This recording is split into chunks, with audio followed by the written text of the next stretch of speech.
सजना सजना হতাম যদি দুষ্ট কোনো হাওয়া।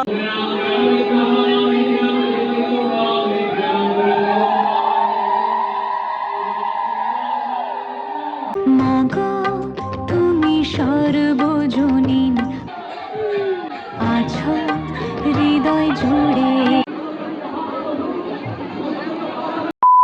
হ্যালো বন্ধুরা, তোমাদের জন্য নিয়ে চলে এসেছি একটা নতুন ব্লগ। আমি যাব আজকে রথযাত্রা দড়ি টানতে। না আমি পুরীতে যাচ্ছি না, বলতে গেলে 40 কিলোমিটার এখান থেকে। তো সেখানেই যাব আজকে আমি রথযাত্রার দড়ি টানতে। সবার পক্ষে যাওয়া সম্ভব হয়ে ওঠে না বা কারো সময় হয় না, কিন্তু শতব্যস্ততার মাঝেও ভগবানের প্রতি আস্থা রাখা বা সময় করে একটু ঘুরতে যাওয়া অবশ্যই আমাদের উচিত। না, আমি যেতে পারিনি পুরী, আমি আমাদের বাড়ির কাছেই প্রায় 40 কিলোমিটার দূর আলিপুরদুয়ার আমাদের জেলা, সেখানেই যাব ইস্কন মন্দিরে রথযাত্রা দড়ি টানার জন্য। সকাল সকাল স্নান করে রেডি হয়ে পড়লাম আলিপুরদুয়ার যাওয়ার জন্য। তোমরা যারা যারা ইচ্ছে থাকা সত্ত্বেও যেতে পারোনি, তারা এই ভিডিওর মাধ্যমে কিছুটা হলেও জগন্নাথের দর্শন করতে পারবে। হ্যাঁ, আমরা বেরিয়ে পড়লাম টোটোতে করে আলিপুরদুয়ার যাওয়ার জন্য। আর আমার সকাল থেকে হচ্ছিল খুব সর্দি, তো ভয়েসটা একটু খারাপ আসবে, একটু অ্যাডজাস্ট করে নিও প্লিজ। সবাই মিলে বেরিয়ে পড়লাম টোটোতে করে। প্রথমে আমাদের কাঁচা রাস্তায় পেরিয়ে চলে আসলাম আমরা হাই রোডে। হাই রোডের পাশে ছিল রেল লাইন, আর সেদিক দিয়ে ট্রেন যাচ্ছিল।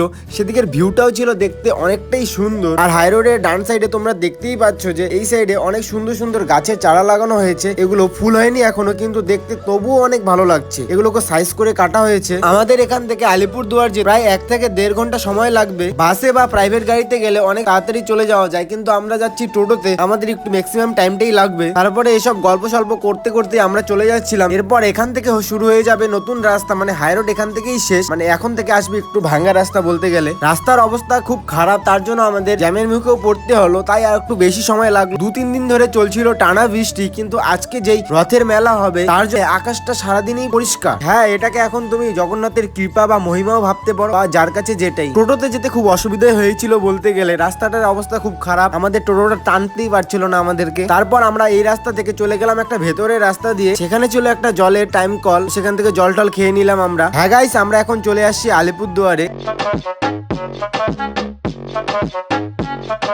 তো এখান থেকে আমাদের হেঁটেই যেতে দেবে, এর ভেতরে আর আমাদেরকে টোটো ঢুকাতে দিবে না। বলছিলাম না কদিন ধরে হচ্ছে বৃষ্টি, আর আজকে রথযাত্রা, তাই দেখো একদম পুরো রোদ দিয়ে দিয়েছে, আকাশ একদম ঝলমলে পরিষ্কার। এমন মনে হচ্ছে যে হাজারো ভক্তবৃন্দকে ডাকছে জগন্নাথ। আমি আর ভাই যাচ্ছি সবার সামনে হেঁটে হেঁটে, আর মা কাকিরা সবাই পিছনে আসছে। কিছু দূর হেঁটেই আমরা পৌঁছে গেলাম ইস্কন মন্দিরে, যেখানে সেই রথযাত্রার প্রোগ্রামটা হচ্ছিল। আমি আর ভাই অনেকক্ষণ দাঁড়িয়ে থাকার পর অনেক কষ্টে দুটো সিট পেলাম বসার জন্য। এত পরিমাণ ভক্তবৃন্দ এসেছে এখানে যে বসার জায়গাটুকু নেই। আসবে নাই বা কেন, আজকের দিনটাই ছিল এত পরিষ্কার, এত ঝলমলে।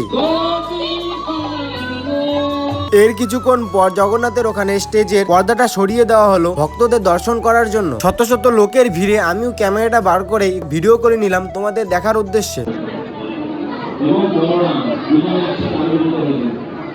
এই ডান সাইডে হচ্ছিল প্রোগ্রাম জ্ঞান কথা। আজকের এই অনুষ্ঠান বা রথযাত্রা কি কারণে তার জন্য সাধারণ মানুষদেরকে বলা হচ্ছে কি কারণে এই দিনে বা আজকের তিথিতে কেন রথযাত্রার অনুষ্ঠানটা হয়েছিল। তারপর আমি সেখান থেকে বেরিয়ে মন্দিরটা ঘুরে দেখছিলাম, তোমাদেরকেও দেখার জন্য সুযোগ করে দিচ্ছিলাম। তারপর এখানে দেখলাম অভ্যর্থনা দেওয়া, ঠিক বুঝতে পারছিলাম না এখানে কি হচ্ছিল। সবকিছুই ঠিক আছে, এত সুন্দর মন্দির সাজানো হয়েছে, কিন্তু ছেলেদের ওয়াশরুমটা এতটাই খারাপ, এতটাই বাজে। এটার দিকে একটু দেখা উচিত ছিল, যারা যারা এখানে ম্যানেজমেন্টে আছে তাদের দেখা উচিত ছিল যে এত দূর দূর থেকে আসবে ভক্তবৃন্দরা, তাদের জন্য ব্যবস্থা করা। তো এসব ছাড়ো আজকের দিনে। তো এখন আমি আর ভাই যাচ্ছি একটু ডুয়ার্স কর্নার সাইডে, সেখানে এতটাই গরম লাগছিল যে আর ভালো লাগছিল না থাকতে। এখান থেকে সামনেই ডুয়ার্স কর্নার কোটের মাঠ, ভাইকে বললাম চল তোকে ঘুরিয়ে নিয়ে আসি। কোটের মাঠটা এতটাই বড়, তোমাদের কি বলবো, যারা যারা এসেছে বা দেখেছে তারা সবাই জানে। ভাইকে বললাম দে একটু ভিডিও করে দে, আসছি যখন একটু ভিডিও করেই নিয়ে যাই।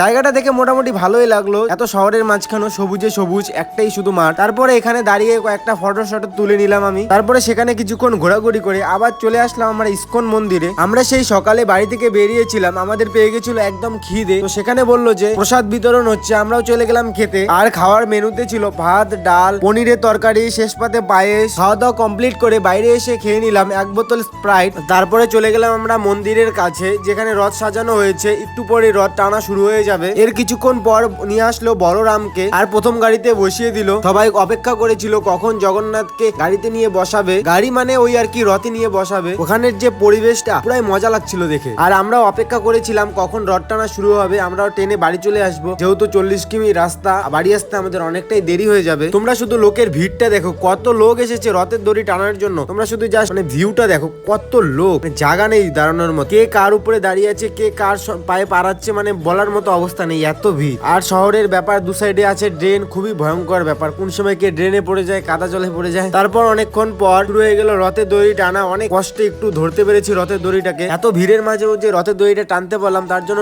অনেক ধন্য লাগছে। উপর থেকে ছিটানো হচ্ছে প্রসাদ। তো এরপর আমরা চলে আসছিলাম বাড়ি সবকিছু কমপ্লিট করে, কারণ এর থেকে বেশি আর লেট করা যাবে না। আমাদের বাড়ি অনেকটাই দূরে, আমাদের টোটোটা আছে অনেকটাই দূরে, তো সেখানে আমরা যাবো হেঁটে হেঁটে। এখন আমরা যখন বাড়ি আসছিলাম তখন দেখতে পেলাম একটা নতুন কালীমার মন্দির প্রতিষ্ঠিত হচ্ছে বা নতুন করে বানানো হচ্ছে মন্দিরটাকে। তো সেখানে একটু ঢুকলাম। এই ভিডিওটা তোমরা একটা ছোট্ট মিনি ব্লগের মাধ্যমে দেখতে পেয়ে যাবে। তো এখন আমরা উঠে পড়ছি টোটোতে বাড়ি আসার জন্য। রাস্তার মধ্যে অনেক জায়গায় রথের মেলা চলছিল, তো সেটাও দেখলাম রাস্তা থেকেই। তো হ্যাঁ গাইস, এতটুকুই ছিল ভিডিওটা। যদি ভালো লাগে অবশ্যই একটা লাইক করে দিও। টাটা।